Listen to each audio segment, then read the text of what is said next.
안녕하세요. 신재원 남자원장입니다. 미리 졸업을 축하드리고, 본 영상은 저희 대원 킨더 졸업생 학부모님들께서 초등학교 가셔서 도움이 되셨으면 하는 내용들을 담아보았습니다.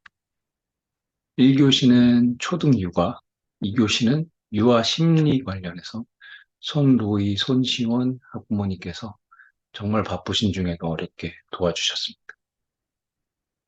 이 두 개 영상은 짬날 때마다 조금씩 봐주신 후에 간단한 퀴즈를 답변을 입력해 주시면 졸업식 날 졸업장에 좋은 부모 인증 표시가 추가됩니다. 네, 이제 화면과 함께 본론으로 빨리 들어가겠습니다. 저희 이지윤 원장님이 종종 해드린 얘기가 있는데요. 대원 국제중 대원 외고에 학교를 잘 다니는 학업 성취뿐만이 아니라 전반적인 학교 생활을 포함해서 잘 다니고 있는 학생, 부모님들의 공통점이 있다고 말씀드렸었어요. 내용은 바로 부모와의 대화가 많다. 정서가 안정되어 있다. 그런데 여기서 무슨 대화를 많이 한다는 건가? 오늘은 그것을 쪼개보는 날입니다. 네. 자, 이 화면을 보시면 이렇게 묶어봤어요. 자, 부모님의 슈퍼파워 네 가지. 사실은 내용으로 보면 다 아시는 얘기입니다. 바로 들어가죠. 1. 습관의 힘. 초등학교 저학년은 학습 습관을 잡아야 하는 시기입니다. 이와 관련해서 이제 자기주도, 메타인지, 멋진 용어들이 많은데요. 정리해드립니다. 초등학교 3학년 때까지는 불가능해요. 학습 계획 안 돼요.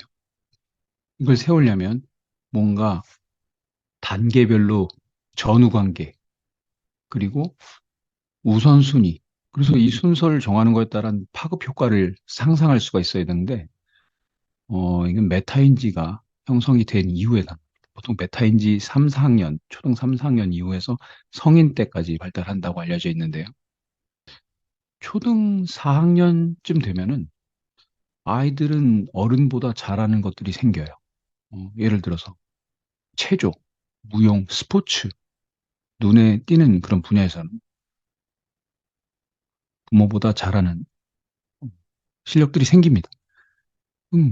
그 정도로 아이들이 성장을 하는데 이 시기까지 자기 주도가 안 되는 아이들을 어떻게 끌고 갈 것인가? 그건 바로 습관입니다. 이렇게 하시면 돼요. 꾸준히 예외 없이 어린이날, 생일, 크리스마스 이브, 무슨 날, 친구가 놀러 온 날, 예외 없습니다. 그냥 항상 꾸준히 합니다. 왜 해? 나 이거 왜 해야 되는 거야? 답은 이유 없어. 그냥 해. 우리는 다 해야 할 것들은 하면서 살아가. 습관이 잡히면 점점 그 안에서 최적화가 되고 아이 자기만의 기술이 생깁니다. 여러분 영재 아이들 모아놓으면 새벽 2, 3시까지 공부할 것 같죠? 아닙니다. 매일 10시 반까지 공부하고 씻고 친구들이랑 놀고 만화책 보다가 잡니다. 아주 효율적으로 공부해요. 자기 뇌를 사용하는 요령, 기술, 습관을 가지고 있습니다. 물론 궁지에 몰리면 하룻밤 홀랑새기도 해요. 하지만 그게 지속 가능하지 않다는 것을 알고 있습니다. 자, 여기까지 부모님의 슈퍼파워 1번 습관 만들어주기였습니다. 이 습관 만들어주기 더 구체적인 정보가 필요하시면 저희가 서적도 봐보고 여러 가지 내용들을 참고해 봤는데 영상들이 편해요. 그런데 사교육 업체나 뭔가 학원가에서 나오는 영상들 말고 학습 습관 만들기는 초등학교 교사분들이 운영하시는 채널들이 있어요. 그런 걸 몇 개 보시고 취향에 맞으시는 교사분의 영상 팔로우 해주시면 예, 현장 경험에서 나온 학습 습관 쌓기 내용들이 있습니다. 그걸 참고해 주시면 좋을 것 같아요. 2번 동기부여의 힘. 이거 중요한 거는 너무나 잘 아실 거고요. 초등 고학년 넘어가면 부모가 더 이상 아이를 강제로 끌고 다닐 수가 없게 됩니다. 그리고 막상 그 나이 때에 부모가 끌고 다니고 수동적으로 끌려오는 애도 문제가 있어요. 그런 관점에서. 끌지 않고 자기 주도를 할 수 있어야 되는데. 이 관점에서 대한민국이 전반적으로 조기 교육 강도가 낮지 않은 편이지만 해외 대비 국내에서 잘 안 하는 조기 교육이 있습니다. 바로 너는 어떤 사람이니? 라는 질문인데요. 여기 보시면 하버드, MIT, 스탠포드 질문을 가져왔어요.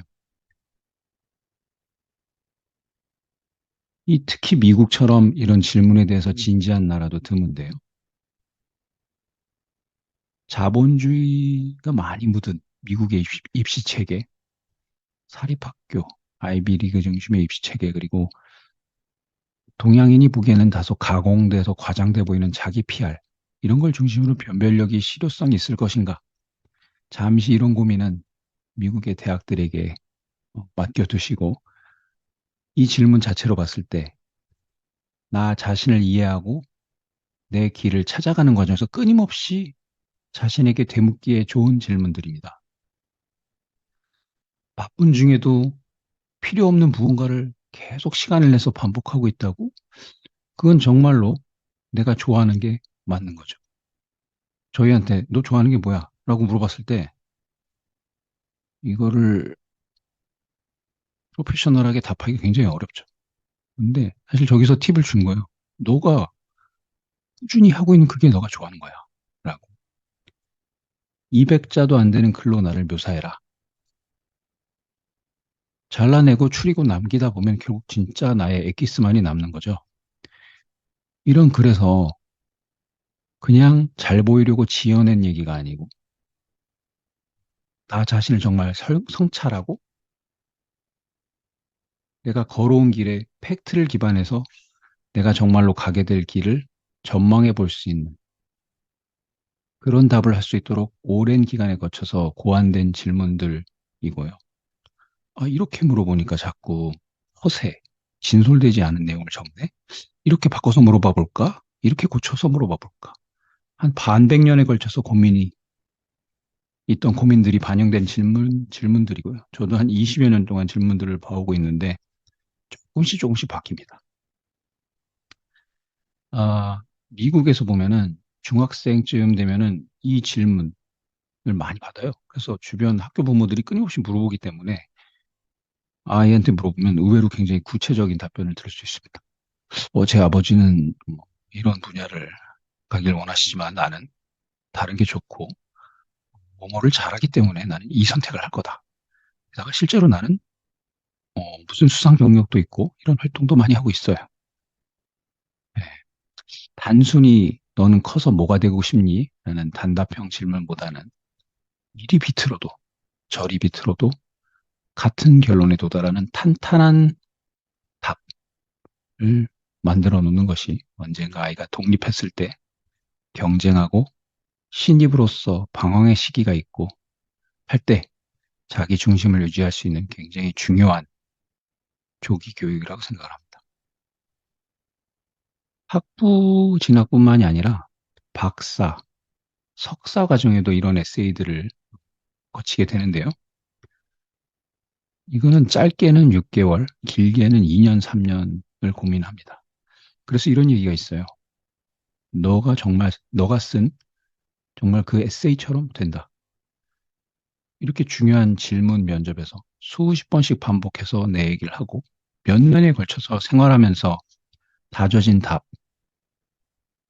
답이기 때문에 정말 중요한 인생의 의사결정들 순간에 이 답처럼 결정을 할 확률이 높아요. 그래서 그 에세이처럼 될 수 있다. 이 고민이 가치가 있다.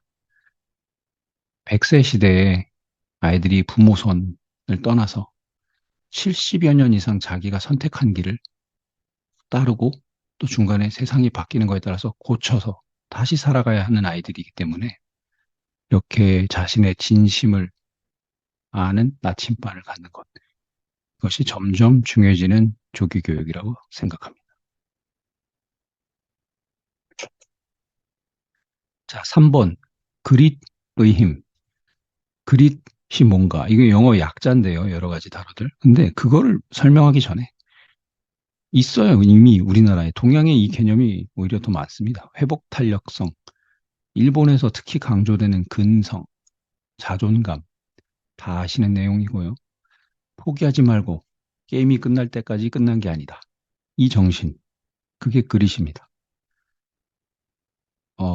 이 글을 보고 저는 특히나 공감을 많이 했었는데, 이 그릿 책을 보고, 이게 조직 내에서 정말 탑까지 성공하신 분을 보면, 정말 가까이서 보면 그렇게 선하지는 않았어요. 정말 드물게 그런 경우가 있지만, 공통점은 오히려 굉장한 독종이다. 그 정도가 아니라면 적어도 승부근성이 엄청나다. 그래서 이런 내용이 저같이 이런 개인의 경험이 아니고, 이런 카더라가 아니고, 뇌과학, 교육학 분야에서는 통계적으로 증명이 되어 있습니다. 성공에 가장 영향을 많이 주는 변수, 그릿. 시간 관계상 요 내용을 제가 자세히 설명드리진 않고요. 여기 요 책이 있어요. 굉장히 유명한 책이라서 여기 보시면 이 자료들이 다 있으니 참고해 주시면 됩니다. 그러면 그릿이 그렇게 중요하면 이걸 어떻게 키울 것이냐. 자세한 내용은 역시 책들을 제가 이 책 아무 이해관계 없는데 한번 보시는 게 참 좋습니다. 요약해드리면 어떻게 키울 것이냐. 이 책들이 나온 지 이미 한 거는 수십 년이 되고 10년 넘어가는데 신기하게도 자기가 실패하고 극복해서 이겨낸 경험이 쌓여야 된다고 해요. 근데 아이가 다 커서 실패를 막 경험해 볼 수는 없으니 어려서부터 자기가 선택한 것에 대해 실패를 많이 해보고 극복해보는 경험이 필요합니다. 아직까지는 이 방법 말고 다른 방법으로 그릿을 키울 수 있다고는 알려진 것이 방법이 없어요. 그래서 아이를 직접 도와주지 마시고 아이의 그릿이 클 수 있게 도와주세요. 그리고 4번 믿음의 힘입니다. 이건 너무 잘 아실 거예요. 부모가 믿어주는 만큼 아이가 성장한다. 다 아시는 내용이고요. 그래서 여기는 그냥 짧게 제 경험을 말씀드려 보려고 해요. 제가 85년도, 6년도쯤에 초등학교 2학년이었는데 이때 미국으로 전학을 가게 됐어요. 그때 한국의 학교의 담임 선생님이 식사제를 해서 마지막 인사를 하시면서 워낙 이제 그때는 이렇게 한국에 있다가 미국 유학 가는 경우가 흔치 않았기 때문에 걱정이 정말 많았거든요. 저희 부모님이랑 같이 식사를 했어요. 그래서 편지 주고받고 그랬는데 그날 이 선생님이 저랑 제 부모님한테 지금 돌이켜보면 거의 마법 주문에 가까운 주문을 걸어 주셨습니다. 그때 뭐라고 하셨냐면 마지막에 이 아이는 위대한 사람이 될 아이예요. 이 아이가 성공하지 못하면 그건 전적으로 부모님 책임, 잘못입니다. 이 얘기를 듣고 이제 분위기가 조용했죠. 저는 물론 이게 무슨 얘기인지 몰랐고요. 어렸을 때는. 그리고 미국에 갔는데 제가 영어도 못하고 적응도 잘 못하니까 미국 학교에서 특히 담임 선생님이 이걸 문제를 삼았어요. 그래서 부모님이 교장실로 불려가셨고 거기서 이렇게 얘기를 하셨대요. 이 아이는 지능이 떨어져서 다른 아이들과 같이 학교를 다닐 수 없습니다. 나가주세요. 저희 부모님이 너무 당황하셔서 이제 막 빌고 빌어서 기회를 받으셨는데 이게 포레스트 검프 영화에도 이런 장면이 나오지만 미국은 본인들 커뮤니티에 방해된다고 판단하면 가차 없습니다. 하여튼 겨우 기회를 받아오셨어요. 저도 너무 답답하고 크게 좌절을 해가지고 2달을 매일 집에 와서 소처럼 울었대요. 근데 그 2달 동안, 2달 내내 부모님이 저에게 해주신 말씀이 있어요. 너 담임 선생님이 너는 위대한 아이가 될 거라고 했어. 너는 그런 아이야. 지금도 제 부모님이랑 말씀 나눠보면 이렇게 믿고 계세요. 당시도 그 믿음이 저한테 전해졌고, 저도 어느새, 야, 너희들 내가 어떤 사람인데 못 알아보고 내가 한번 제대로 보여주마. 이러고서는 살짝 비뚤어지면서 약간 성질이 안 좋고 정신 나간 아이가 됐어요. 근데 좋은 방향으로 비뚤어진 거예요. 그래서 반년 동안 이 학교가 끝나면, 수업이 끝나면 남아가지고 선생님들 보고, 나 좀 가르쳐줘. 나 더 가르쳐줘. 미국은 이렇게 하면 또 도와줘요. 그래서 저한테 추가로 영어 교재를 제공해 줬는데, 이게 미국 교재는 사실 강도가 그렇게 높지가 않거든요. 그러니까 그날 받아서 그날 해치워버리는 거예요. 얇고 그러니까. 그렇게 해치우면은 선생님들이 그걸 보고 또 매일 한 권씩 주세요. 한두 권씩. 그 속도로 계속 교재를 소화를 했어요. 그 단어들 집에 와서 외우고. 근데 이거를 단어를 외우는 건 좋은데 영어를 연습할 친구가 하나도 없으니까 영어를 연습할 수가 없어서 집에 와서는 TV를 틀어놓고 영어 공부를 했어요. 그래서 화면을 보면서 저 상황이 이런 거 같은데 저런 문장을 쓰네. 기억했다가 한번 내일 써먹어 봐야지. 그런 식으로 6개월을 독하게 보냈습니다. 그리고 그때쯤에 학교에서 어휘력 테스트 스펠링비 있잖아요. 학년 스펠링비 대회에서 우승했어요. 이제 친구들도 사귀고 수업 시간에 할 말도 하고 글도 적고 참여도 다 하고요. 그래서 담임 선생님이 이 과정을 보시고는 사과 편지를 손으로 써서 집으로 보내셨어요.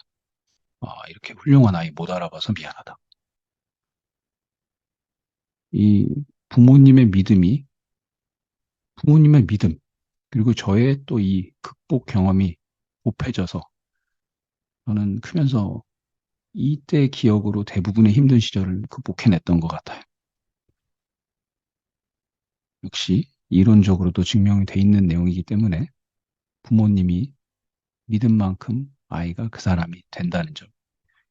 이 힘을 줄 수 있는 사람 부모님이라는 점. 물론 선생님도 도와주셨지만 부모님의 힘입니다. 이제 저희 이 그림 기억나시죠? 입학 오리엔테이션 때 아마 보여드렸을 거예요. 맨 왼쪽에 코어라고 되어 있는 게 이제 기본기인데 주요 내용을 보면 이제 학교 과목들이죠. 여기에 필요한 거는 성적 관리 공부머리입니다. 그리고 가운데 생각하는 힘, 4C, 여기가 바로 실제로는 일머리입니다. 아시죠? 학벌 좋고 공부 성적 좋은데 뽑아놓으면 일머리가 없어서 도저히 같이 일하기 힘든 이거 어떻게 키워줘야 되는지 답답한. 그래서 공부머리랑 은근히 일머리는 별개의 능력입니다. 그리고 마지막 인성, 저희가 말하는 그릿이 포함되는 인성은 사회 조직에서의 생존머리입니다. 공부머리가 아무리 좋고 일머리 센스가 좋아도 성공하는 과정에서 조직의 적을 계속 만들면 결국은 어느 순간 터집니다. 입시에 가까워지면 공부머리가 최우선입니다. 하지만 부모님은 저희 대원 킨더랑 같이 하셨기 때문에 잊지 말아주세요. 일머리와 생전머리를 함께 키워주시는 것이 아이가 행복하고 아주 잘 살아갈 수 있는 어른으로 클 거라는 점입니다. 마지막 얘기인데요. 이 내용은 사실 많이 알려져 있어요. 그래서 제가 굳이 직접 읽지 않고 화면을 보실 수 있도록 준비를 했습니다.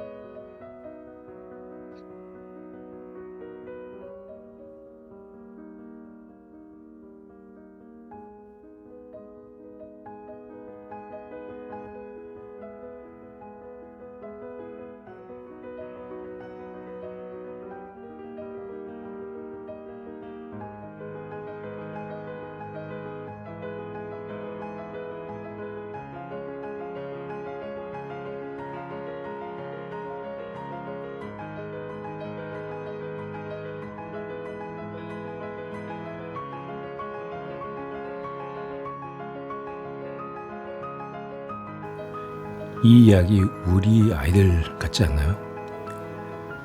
성장해가는 중에 아직은 나를 알아보지 못하는 사람들 사이에서 비교도 되고 시선을 받으며 커가는 나의 때와 나의 강점이 발현될 큰 태풍을 기다리고 있는 그런 느낌. 저는 제가 어린 시절 바보새였던 때가 있었기 때문에 이 이야기가 와닿는 것 같습니다. 그런데 한 가지 부탁드릴 것이 있어요. 내 아이가 알바트로스인지 찾거나 기다리지 말아주세요. 영재성이란 단어로 묶여서 비교되기 시작하는 때가 초등학교 때입니다. 영재성은 있을 수도 없을 수도 있어요. 사실 정의 자체가 1% 0. 몇 프로라는 것인데 정말 있을 수도 있고 없을 수도 있습니다. 그리고 있어도 20대 후반까지도 성장 중입니다. 게다가 어차피 이건 학계나 특화된 분야 전문가가 될 때 필요한 거지 입시나 사회생활의 성공의 필수 요소가 아닙니다. 오히려 가장 무서운 능력은 위 말씀드린 4개의 슈퍼파워들이 조합되었을 때입니다. 그래서 맨 처음에 오늘 쪼개보겠다라고 말씀드렸던 부모와 대화가 많다는 게 무슨 의미인가?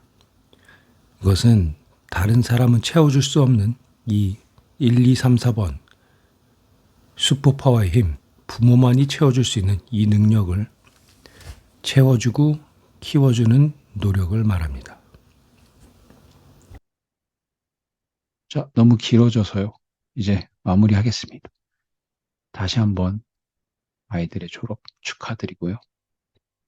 저희 직원, 선생님분들 모두를 대표해서 소중한 아이들과 함께 할 수 있는 기회를 주셔서 너무 감사합니다. 마치겠습니다.